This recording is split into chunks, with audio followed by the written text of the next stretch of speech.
Time now for the ITV News headlines, where you are.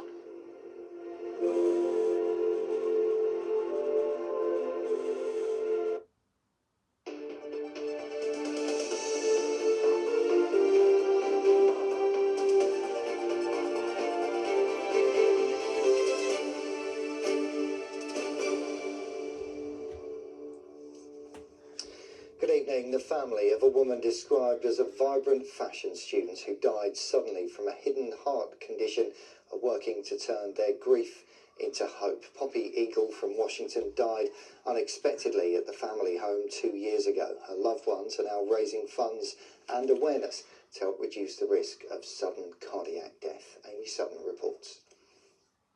Poppy Eagle was a 20-year-old fit, healthy student studying fashion in London, and August 7th, 2024 felt like a perfect day for her family, until it wasn't.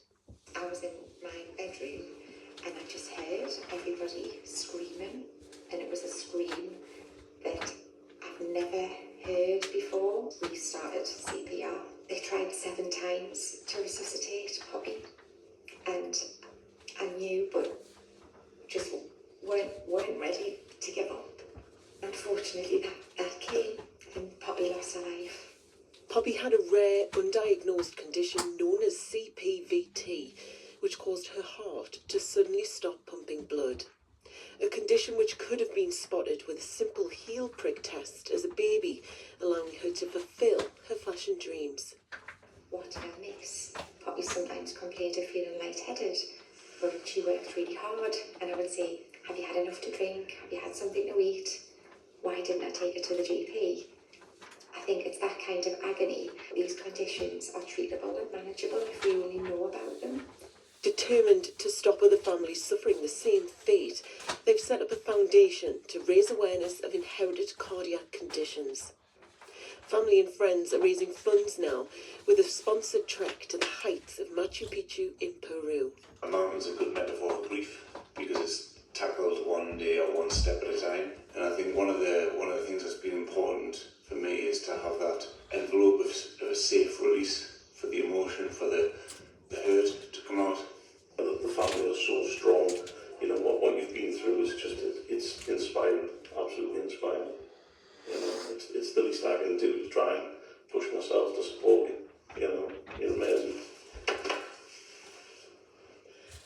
And, with the foundation, that's something that, getting kind of back in touch with Poppy and turning the pain into purpose of her not being here, because if this was the other way around, she would do the exact same thing. That's what we would want.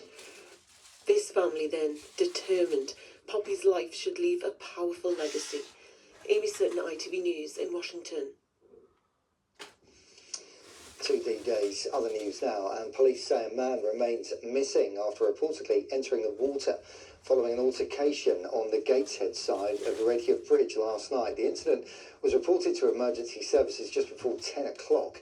Specialist search teams are continuing to work in the River Tyne, and his next of kin have been informed. The 48-year-old woman has been arrested in connection with the incident. Police say their investigations are at an early stage and have appealed for witnesses. The North East Mayor, Kim McGuinness, says she's disappointed the developers of AI platform ChatGPT are pausing investments on North Tyneside. OpenAI had planned to open a data centre at Cobalt Park, but say the project's now on hold due to regulatory issues and high energy costs. The government says it's taking steps to cut costs and speed up grid connections. Turning to football finally, where it's been a busy Saturday at both ends of the table for our region's teams. In the Championship, Middlesbrough's hopes of automatic promotion have suffered another blow after a last-minute goal earned Portsmouth a 1-0 win at the Riverside.